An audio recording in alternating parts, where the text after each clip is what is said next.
Najveći čarobnjak je knjiga. Ona je lek protiv svih briga. Svoju magiju nesebično deli. Svaki junak knjige mene veseli.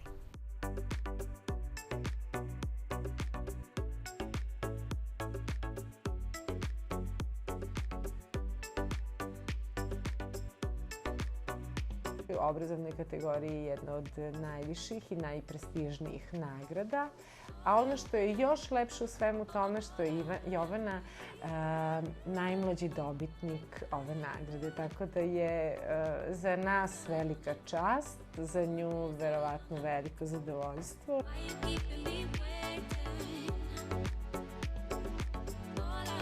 Ja još nisam svesna da sam dobitnik te nagrade, ali to je za mene veliko priznanje i to me podstiče da nastavim dalje.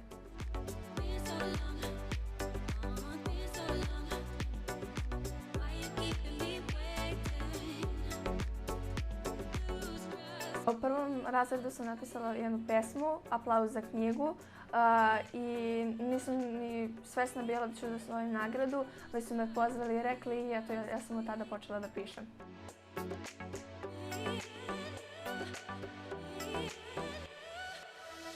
Pesama i priče imam sigurno preko 100 jer nisam na svim konkursima osvajala nagrade, ali to me samo motivisalo.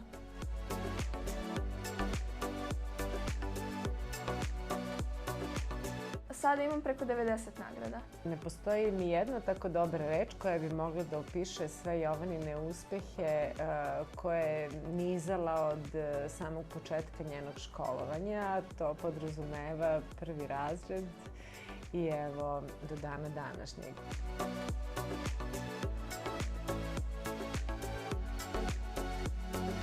Ove godine imamo dosta nagrada sportista koji su se takmičili kako na školskim, tako i na individualnim takmičenjima.